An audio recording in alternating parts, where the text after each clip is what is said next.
Want to do a little walkover of this dirty little build. Just recently got her put together. It's a 535 XI. It's an 08 bolt N54. We just pulled out the stock turbos, the twins, for the first time. I am still in the midst of doing a VS tune. Vader Solutions is doing it, but I wanted to kind of go over for the average consumer, the average person that doesn't really get to do all their work in a shop and stuff like that, that it's really possible to do this in your garage, anywhere, on your driveway, man. Your stock twins, I did this all in one weekend, 3 days. Pulled the stock twins off, pulled the entire transmission, and got it up and driving and moving within 3 days. And it was in that bay, not on a lift. It's very well possible with a little bit of just time and process behind it, not just jumping into it and pulling shit apart, but just actually looking up stuff. Like, watch videos. I promise you, they're out there. 335i videos apply just the same to your 535, anything that has an N54, N55. Once you get these stock twins out of it, you see how much room you have. You can get to your high pressure fuel pump, can get to the rear of the motor to do like bell housings. Your starter is right there. You can see it. You can damn near pull it off without pulling the intake. I didn't have to do anything for my charge pipe. I have $0 into it. I already have the upgraded ARM pipes, and then I did have a fortunate case of my boss already had pipe, like this exact pipe laying around.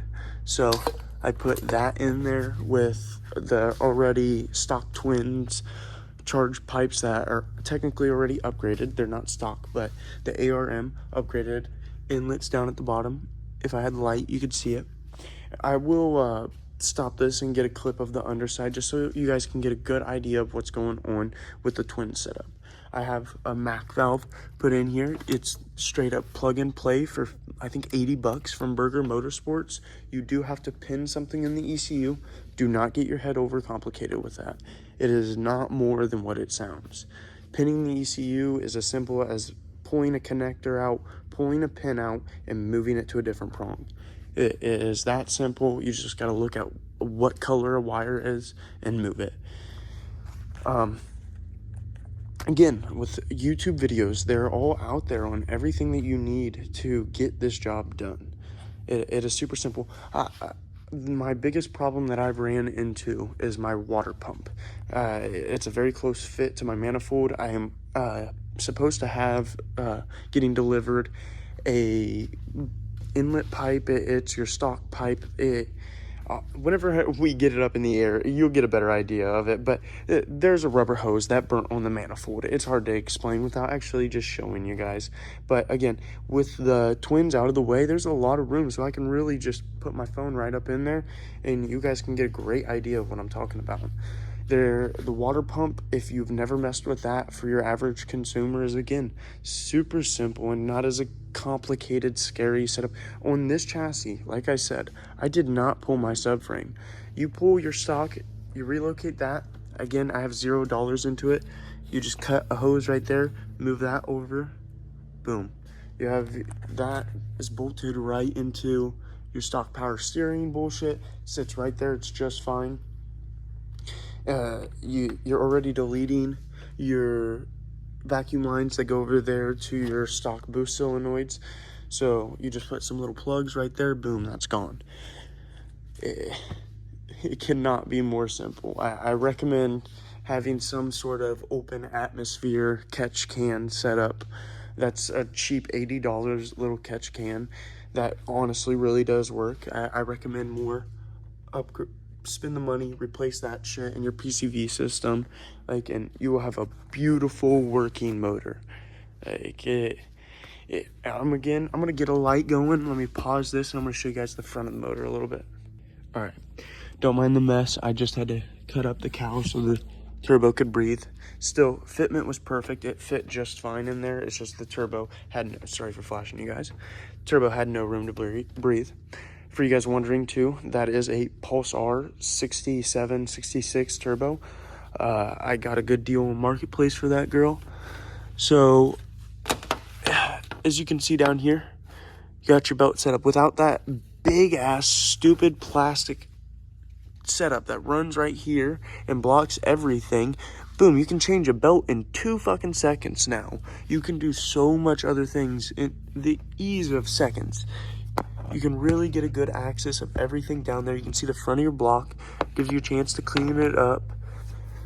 But very, very simple setup, guys. Very, very simple.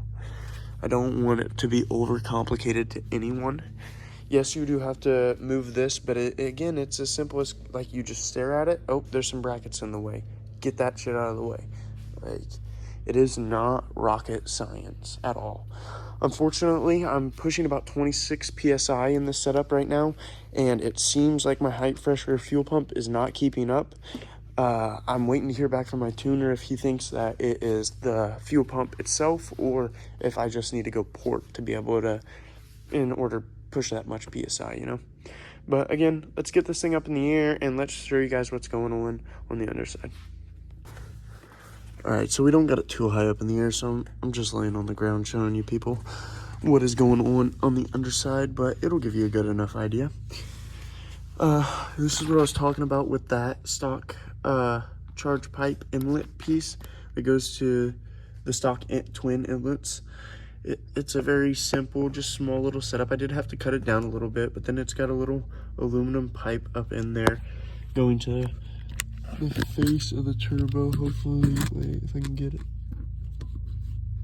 I don't know if anyone's even going to be able to see, but kind of give you guys an idea. I don't know. Back here is really what I was wanting to show.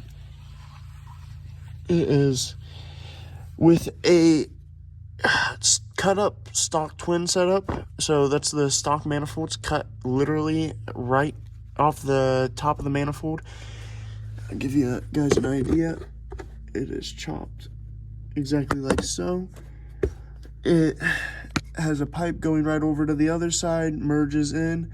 There is my wastegate. There is the relocated inlet piece, and then these VVT block off plates that are about $80 anywhere. They have a lot of them, and I've noticed this one doesn't seem to be sealing great. I don't know why, but we'll take a look at it and at a separate time and really try and diagnose that. Right now I'm more so concerned about, if you guys can see up in there, let me get a good light, you can see that pipe, the rubber hose at the very end. I hope you guys can make it out. It is just touching the manifold just barely.